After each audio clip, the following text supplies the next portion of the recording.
Hello everyone, नमस्कार। स्वागत है आप सभी का उदय क्लासेस के बीए प्लेटफॉर्म पर।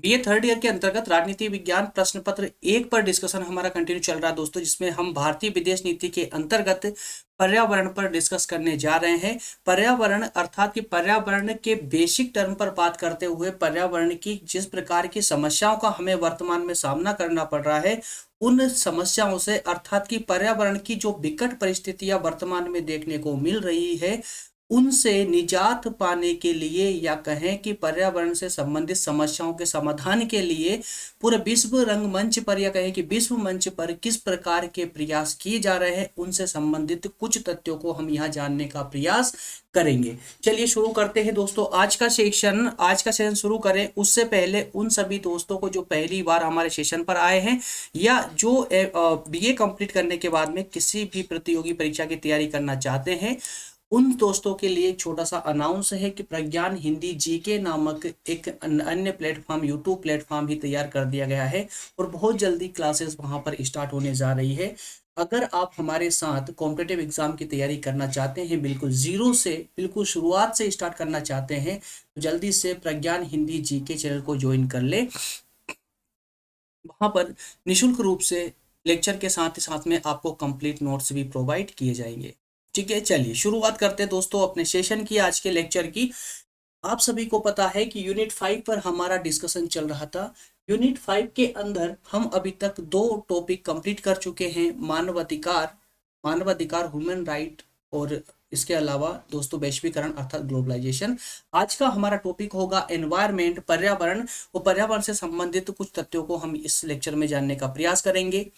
प्रारंभ में ही, लेक्चर की शुरुआत में ही मैं आपको बता दूं, पर्यावरण से संबंधित दो लेक्चर आपको देखने को मिलेंगे दोस्तों। विशेष उद्देश्य रहा है इस एक लेक्चर को दो भागों में तोड़ने का। एक लेक्चर में अर्थात आज के इस लेक्चर में हम बात करेंगे पर्यावरण से संबंधित सामान्य तथ्यों के बारे में। उसके बाद में हम नेक्स्ट लेक्चर, इसके सेकंड भाग में हम डिस्कस करेंगे पर्यावरणीय समस्याओं के समाधान के लिए अंतरराष्ट्रीय स्तर पर अर्थात विश्व के विभिन्न देशों के द्वारा कौन कौन से प्रयास किए जा रहे हैं जिससे कि पर्यावरण की समस्या का समाधान हो सके। ठीक है, तो इस प्रकार से दो भागों में हमारा ये सेशन कंप्लीट होने वाला है, दो भागों में। ठीक है ना, चलिए ज्यादा विशेष बड़े नहीं होंगे, छोटे छोटे दो सेशन होंगे। चलिए, तो आज के टॉपिक का सारांश जो है हमारा दोस्तों, इसमें हम तीन बिंदुओं पर डिस्कस करेंगे। सबसे पहले हम देखेंगे पर्यावरण का अर्थ, जो कि सामान्य शब्दों में होगा, और कुछ शब्दों के माध्यम से हम पर्यावरण का अर्थ समझने का प्रयास करेंगे। क्योंकि पर्यावरणीय समस्या पर हमें बात करनी है, तो हमें पर्यावरण की समस्या के समाधान के लिए सबसे पहली आवश्यकता होगी कि पर्यावरण का हमें पता होना चाहिए। ठीक है, जब पर्यावरण का हमें पता होगा, पर्यावरण के अर्थ का पता होगा, तभी कहीं जाकर के हम पर्यावरण के विशेष उद्देश्यों तक पहुंच पाएंगे। नेक्स्ट में हम बात करेंगे जैविक तत्वों पर। इस जैविक तत्वों पर हालांकि स्लाइड में आपको जैविक तत्व दिखेंगे, कारण इसलिए सिर्फ जैविक तत्वों पर बात इसलिए की गई है क्योंकि आज पर्यावरण अगर दूषित हो रहा है तो उसको दूषित करने में जैविक तत्वों का सबसे बड़ा योगदान रहा है, सबसे बड़ा हाथ रहा है। ठीक है, इसके बाद में नेक्स्ट लेक्चर में हम माफ करना, नेक्स्ट जो पॉइंट होगा, नेक्स्ट बिंदु, अगले बिंदु पर हम बात करेंगे पर्यावरणीय संरक्षण के लिए, पर्यावरण को सुरक्षित रखने के लिए किस प्रकार के अंतरराष्ट्रीय प्रयास किए जा रहे हैं, उनकी बेसिक टर्मों को हम बात करेंगे। ओके, तो हमारा आज के जो सारांश है ये आपके माइंड में क्लियर होना चाहिए। अगर सारांश क्लियर रहता है दोस्तों, तो आगे लेक्चर में कभी कोई कंफ्यूजन आपको देखने को नहीं मिलेगी।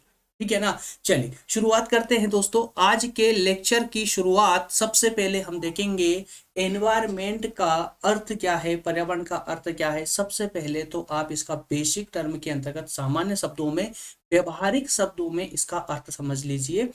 पर्यावरण और कुछ नहीं दोस्तों, बल्कि एक ये हमारा आवरण है जिसमें प्रत्येक जीव जंतु जिससे घिरा हुआ है। प्रत्येक जीव जंतु किसी एक देश का, किसी एक क्षेत्र का नहीं, बल्कि पूरे ब्रह्मांड के जितने भी जीव जंतु है, सभी जीव जंतु जिस आवरण से घिरे हुए हैं, उसी आवरण को हम यहाँ पर्यावरण कहते हैं।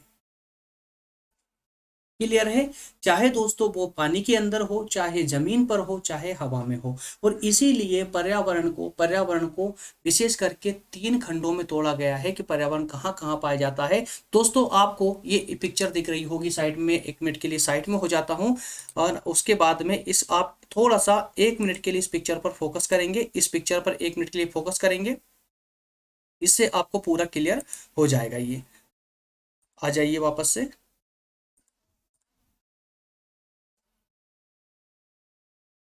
ओके, आपको दोस्तों ये पिक्चर दिख रही है, यहाँ पर ये एक पिक्चर लगाई हुई है। इसमें देखिए, इसमें तीन मंडल की बात की गई, तीन मंडलों की बात की गई है। एक मंडल आपको देखने को मिल रहा होगा जैव मंडल, जल मंडल। देखिए स्पष्ट शब्दों में समझिए, स्थल मंडल, स्थल मंडल अर्थात की धरती, जमीन जिस पर हम रहते हैं। एक देखने को मिलेगा आपको जल मंडल, जल मंडल अर्थात समुद्र जल में रहने वाले सभी जीव जंतु, वो पूरा जल मंडल कहलाएगा। इसके अलावा एक आपको देखने को मिलेगा वायुमंडल। कितने मंडल हो गए दोस्तों? वायुमंडल। 1 मिनट में यहाँ पर एक मैप बना रहा हूँ, एक ग्राफ बना रहा हूँ। देखिए, एक ये वायुमंडल मान लीजिए, इसी प्रकार से एक जलमंडल और एक उसी प्रकार से यहाँ पर स्थल मंडल। ये तीन मंडल आपको देखने को मिलेंगे, तीन मंडल। ठीक है ना, तीनों मंडल क्लियर है।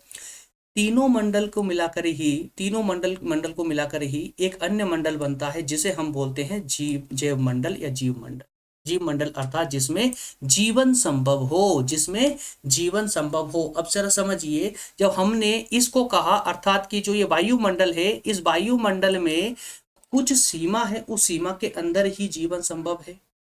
सीमा से और ऊपर चले जाएंगे तो वायुमंडल में भी जीवन संभव नहीं हो पाएगा। ठीक है।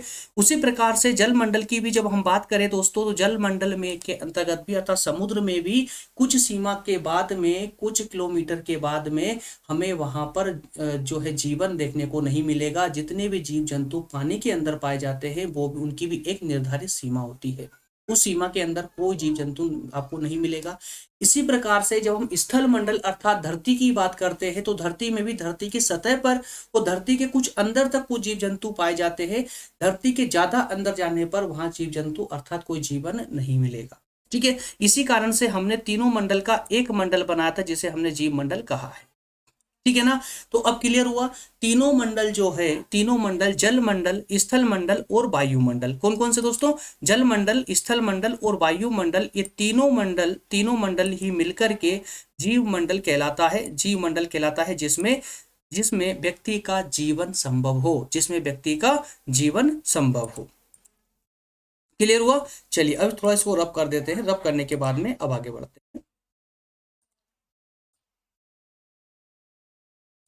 ओके, आइए अब एक बार हम दोस्तों इस स्लाइड को पढ़ के और इसका पूरा बेसिक जो थ्योरेटिकल जो पार्ट है इसका वो कंप्लीट कर लेते हैं। तो इसमें कोई कंफ्यूजन व्यवहारिक तौर पर आप अच्छे समझ चुके हैं। पर्यावरण का मतलब सिंपल सा इतना ही कहलाएगा कि एक ऐसा आवरण जिसमें समस्त ब्रह्मांड के जीव जंतु उससे घिरे हुए हो। ठीक है ना। तो समस्त ब्रह्मांड, पूरे ब्रह्मांड के जीव जंतु जिस आवरण से घिरे हुए हैं वही पर्यावरण कहलाता है। आइए इसका अर्थ देखते हैं। पर्यावरण का सामान्य अर्थ वह वातावरण है जिससे समस्त जीव जंतु अथवा ब्रह्मांड घिरा हुआ है, पर्यावरण कहलाएगा। इसके अलावा समस्त जीव मंडल जो वही तीन मंडलों की हमने बात की, देखी यहाँ पर भी इस पिक्चर में भी देखने को मिल रहा, देख रहा है आपको।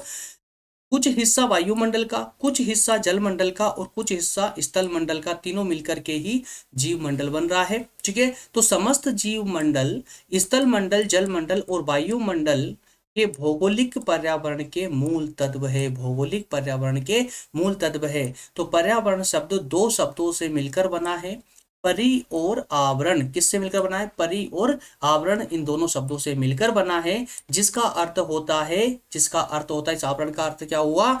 आसपास, पड़ोस, मानव, जंतु, पेड़ पौधों की वृद्धि, विकास को प्रभावित करने वाली बाहरी दशाएं, कार्य प्रणाली, जीवन यापन की दशाएं, इन सब का अर्थ वही आवरण होता है जिसे हम परि और आवरण के साथ पर्यावरण कहते हैं। क्लियर है। तो पर्यावरण की रचना दोस्तों भौतिक, जैविक और सांस्कृतिक तत्वों से हुई है।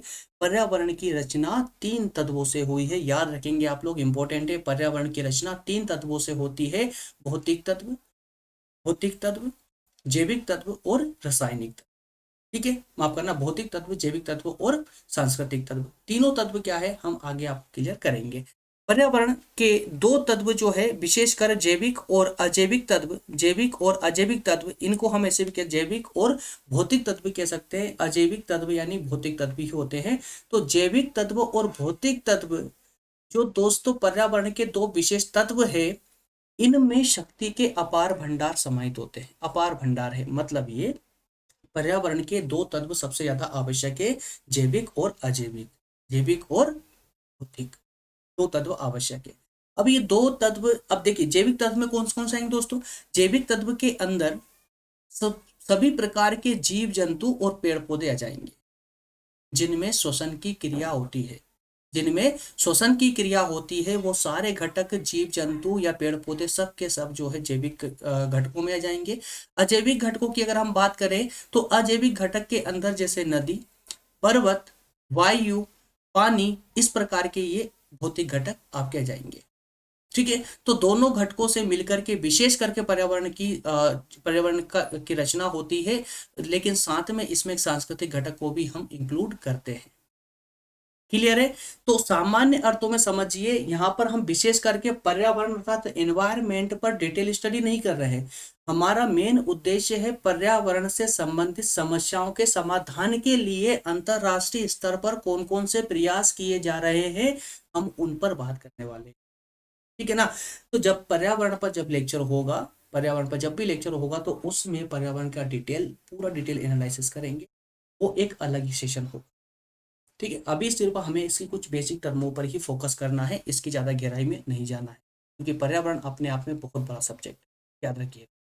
ठीक है ना। चलिए अब हम बात करेंगे दोस्तों पर्यावरण के जैविक तत्वों पर। अब जैसा कि मैं आपको बता चुका हूँ, विशेषतः पर्यावरण के 2 तत्व विशेष होते हैं या 2 घटक होते हैं।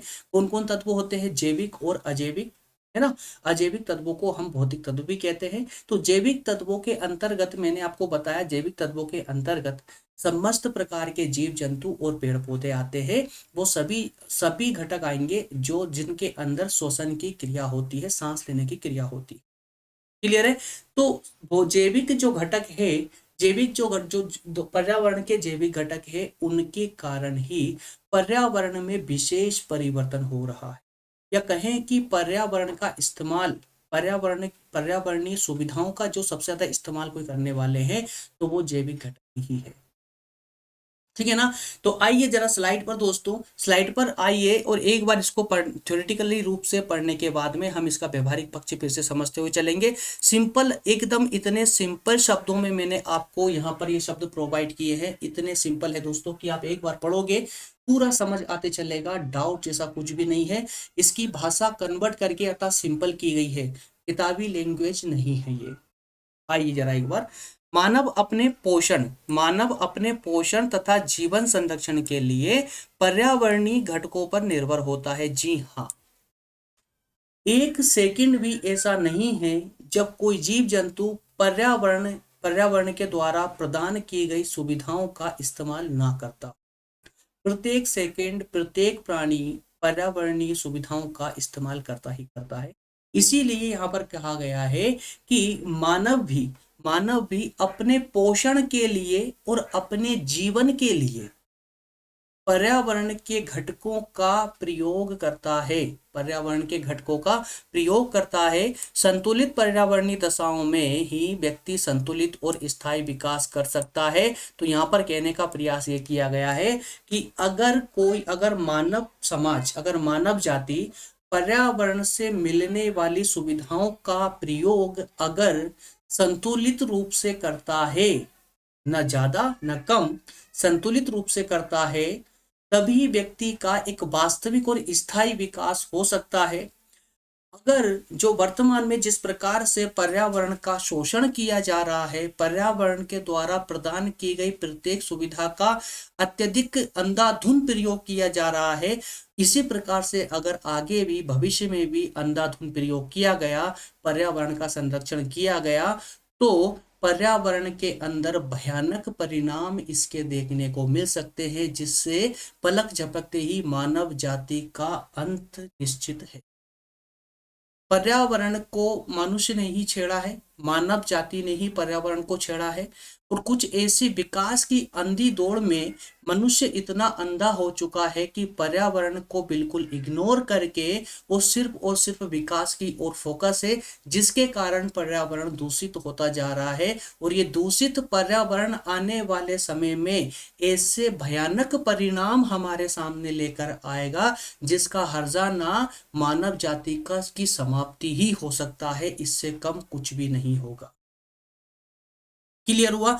तो यही बात कहने का प्रयास किया गया है। इसी कारण से दोस्तों, यही कारण कुछ विद्वानों के द्वारा इस पर शोध करने के बाद में इस पर कुछ विद्वानों का ध्यान आकर्षित हुआ, ऐसा कह सकते हैं, ध्यान आकर्षित हुआ, और उन्होंने ही इस बात को विश्व पटल पर रखा, जिसके कारण आज विश्व जो है पर्यावरण के दूषित होने को या पर्यावरण की समस्या का समाधान करने के लिए अब जागृत हो रहा है। तो जरा देखिए दोस्तों, यही कारण है कि विश्व मानव समाज अर्थात पूरा विश्व औद्योगिक, राजनीतिक और आर्थिक उन्नति की बुलंदियों पर पहुंचने के बाद भी पर्यावरण के विनाश के प्रति जागरूक होता जा रहा है। अरे आज हम चाहे कितना भी विकास कर ले, पर्यावरण को इग्नोर करके संपूर्ण विकास के चरम स्तर पर पहुंचने के बाद भी अगर पर्यावरण ने भयानक रूप धारण किया,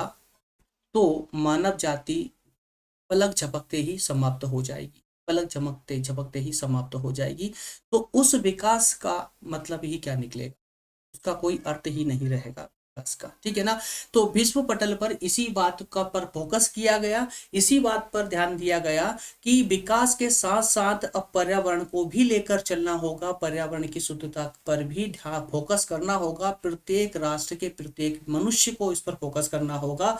पर्यावरण का संरक्षण आज की सबसे बड़ी मांग है, संपूर्ण विश्व की आज सबसे बड़ी मांग है, ठीक है। तो इस परिप्रेक्ष्य में पर्यावरण की समस्याओं को देखते हुए विश्व पटल पर कह तो दिया गया, लेकिन किस प्रकार से उसका प्रयास किया जा रहा है, पर्यावरण को संरक्षण देने के लिए किस प्रकार का प्रयास किया जा रहा है। तो दोस्तों जरा आइए स्लाइड के माध्यम से, इस पेज के माध्यम से उसको भी समझने का प्रयास करते हैं। जनसंख्या विस्फोट, शहरीकरण में वृद्धि के साथ विज्ञान और तकनीकी के अत्यधिक प्रसार से प्रदूषण के बढ़ते ग्राफ को रोकने व नियंत्रित करने हेतु मानव द्वारा राष्ट्रीय, क्षेत्रीय एवं अंतर्राष्ट्रीय स्तर पर अनेक प्रयास किए जा रहे हैं। जनसंख्या के तीव्र गति से बढ़ने के कारण, जब जनसंख्या में वृद्धि हुई तो शहरीकरण होना प्रारंभ हुआ, और जब शहरीकरण हुआ तो कुछ टेक्नोलॉजी निकलकर बाहर आई, कुछ विज्ञान और तकनीकी क्षेत्र में बहुत ज्यादा उन्नति होने लगी, प्रोग्रेस होने लगी। इन सभी परिणामों को एक साथ मिला करके देखा तो कुल मिलाकर के इसका इन प्रोग्रेस का अर्थात इस विकास का सबसे बड़ा जो प्रभाव पड़ा है, वो नकारात्मक प्रभाव पर्यावरण पर पड़ा है। इन सब ने मिलकर के पर्यावरण को दूषित करने का जो है हर संभव प्रयास किया है, सिर्फ पर्यावरण को दूषित करने का हर संभव प्रयास किया है। तो इसी पर्यावरण के दूषित जो प्रकृति लोगों की बन चुकी थी, जो सोच बन चुकी थी, या कहें कि पर्यावरण को दूषित करने वाले तत्वों में अब कुछ परिवर्तन करके या पर्यावरणीय दशाओं में परिवर्तन करके पर्यावरण को संरक्षण प्रदान करने की ओर पूरे विश्व का एक साथ ध्यान आकर्षित अब हो रहा है। कारण क्या है कि अभी भी हम वर्तमान में पर्यावरण का भयानक रूप कई बार देखने को मिल रहा है। जैसे दोस्तों, जैसे कि उत्तर अमेरिका में दोस्तों बहुत ठंडा क्षेत्र है। बहुत ठंडा क्षेत्र होने के बाद भी इतनी गर्मी पड़ना कि पूरे इतिहास में, आज तक के इतिहास में कभी इतनी गर्मी नहीं हुई, जो कि पिछली गर्मी के मौसमों में भयानक गर्मी का सामना उनको करना पड़ा, जिससे वहां पर कई ज्यादा जनहानि तक हुई। ठीक, उसी प्रकार से अचानक से कहीं पर भी सूखे क्षेत्रों में बाढ़ आ जाना और अपने आप जल का स्तर नीचे गिर जाना। हमारे जो बर्फीले पर्वत है, जैसे कि हिमालय पर्वत, ये बड़ी बड़ी जो ऊंची ऊंची चोटियां है, जहां से हमारी पूरी उत्तरी नदियां बहती है, जैसे गंगा नदी, यमुना नदी, इस प्रकार की ब्रह्मपुत्र, इस प्रकार की कई सारी नदियों में जहां से हमारे बर्फ के पर्वतों से पानी आता है, उन बर्फीले पर्वतों का पिघलना निरंतर इस तीव्र गति से पिघलना, ये सब कुल मिला करके पर्यावरण दूषित होने के ही परिणाम है। और इसी प्रकार से अगर पर्यावरण का क्षरण चलता रहा तो एक समय ऐसा आएगा जब मनुष्य को सांस लेने के लिए शुद्ध न सांस मिल पाएगी, ना ही पीने के लिए शुद्ध पानी मिल पाएगा, और तो और यहाँ तक कि जमीन भी उसके लिए दूषित हो जाएगी, जमीन पर भी वो रह नहीं। इस प्रकार की समस्याओं को उसको सामना करना पड़ सकता है। ठीक है, तो मानव की हरकतों की ही देन है कि धरती दिनों दिन गर्म हो रही है, जलवायु में बदलाव का खतरा बढ़ता जा रहा है। वर्तमान में विकास की अंधी दौड़ में विश्व मानव के समक्ष संकट के गंभीर बादल मंडरा रहे हैं। अब ये पूरा विश्व समझ चुका है कि जिस प्रकार से और जिस गति से पर्यावरण आज के समय में दूषित हो रहा है, यही स्पीड अगर चलती जाए तो मानव समाज का भविष्य और अब आगे नहीं होगा। मानव समाज की समाप्ति बिल्कुल नजदीक आ चुकी है अगर इसी तीव्र गति से पर्यावरण दूषित होता रहा तो इन सब बातों को लेकर के ही, इन सभी समस्याओं को लेकर के ही विश्व पटल पर अंतरराष्ट्रीय संगठनों के द्वारा विशेष समस्याओं के समाधान के लिए कुछ प्रबंध किए गए। उन प्रबंधों में सबसे पहला जो प्रबंध था दोस्तों, वो प्रबंध था मानवीय पर्यावरण पर सम्मेलन, जो कि स्टॉकहोम में 1972 को हुआ था। क्लियर है, कहां पर हुआ था? स्टॉकहोम में हुआ था। हालांकि नेक्स्ट लेक्चर में ऐसे सभी जितने भी अंतरराष्ट्रीय सम्मेलन हुए हैं पर्यावरण को लेकर के, उन सभी सम्मेलनों पर एक सेपरेट लेक्चर होगा जो इसके जस्ट बाद आने वाला है, इसके सेकंड भाग के रूप में। ठीक है ना, तो उसमें बात करेंगे कि पर्यावरण पर ऐसे कौन कौन से विशेष सम्मेलन हुए थे जिसमें पर्यावरण को संरक्षण प्रदान करने के लिए कुछ कदम उठाए गए थे अंतरराष्ट्रीय संगठनों के द्वारा, अर्थात पूरे विश्व के सभी देशों के द्वारा मिलकर। ऐसे कौन कौन से कदम है जो उठाए गए थे। और आज भी दोस्तों हम देखते हैं कि पर्यावरण को संरक्षण प्रदान करने के लिए, जैसे हम राष्ट्रीय स्तर पर देखें, अगर हम भारत की बात करें तो भारत में भी कई सारे ऐसे कार्यक्रम किए जा रहे हैं जिससे हम पर्यावरण को संरक्षण प्रदान कर पाए, जैसे कि पौधे लगाना, पानी या जल की बचत करना, जैविक खेती करना, इस प्रकार के कई सारे ऐसे कदम उठाए जा रहे हैं जिससे हम पर्यावरण को सुरक्षित रख सकें। ठीक है, तो उसी ये जो राष्ट्रीय स्तर पर जो प्रयास किए जा रहे हैं, ये कहीं ना कहीं अंतरराष्ट्रीय स्तर पर जो प्रयास समग्र रूप से किए गए, जो सम्मेलनों में जो बातें हुई, जो घोषणाएं हुई है, उन्हीं घोषणाओं का हिस्सा ये प्रत्येक राष्ट्रीय स्तर अपने अपने अनुसार उनको अपने देश में लागू कर रहा है। क्लियर हुआ? तो दोस्तों इस लेक्चर में हमने इसीलिए इसको सेपरेट रखा था आज के इस लेक्चर को, ताकि हम पर्यावरण की बेसिक टर्मों पर बात कर पाए। डायरेक्ट अगर हम पर्यावरण से संबंधित अगर सम्मेलन पर बात करते, शिखर सम्मेलनों पर बात करते, तो उनमें कहीं ना कहीं समस्या आ जाती, आपको वो पूरी तरह क्लियर नहीं हो पाते। इसीलिए यही उद्देश्य था हमारा इस लेक्चर को लाने का कि आपके अंदर जो बेसिक टर्म है, आपको जो बेसिक टर्म है पर्यावरण की, उसे आप जान ले, अर्थात ये कि पर्यावरण पर अंतरराष्ट्रीय सम्मेलनों की जरूरत क्यों पड़ी। ठीक है, तो दोस्तों नेक्स्ट लेक्चर में हम पर्यावरण से संबंधित जो विशेष सम्मेलन हुए हैं उन सम्मेलनों पर सेपरेटली बात करेंगे इसके नेक्स्ट भाग में। ठीक है ना, नेक्स्ट भाग पर पर्यावरण पर अंतरराष्ट्रीय सम्मेलन, इसी पर पूरा एक लेक्चर सेपरेट होगा। ठीक है दोस्तों, तो मिलेंगे बहुत जल्दी मिलेंगे। और अगर वैसे तो डिस्क्रिप्शन में इसके सेकेंड भाग की लिंक आपको डिस्क्रिप्शन में मिल जाएगी, वहां से भी आप इसको प्ले कर सकते हैं। ठीक है दोस्तों, मिलते हैं नेक्स्ट इसके सेकेंड भाग में, तब तक आप सभी का बहुत बहुत धन्यवाद। Thank you.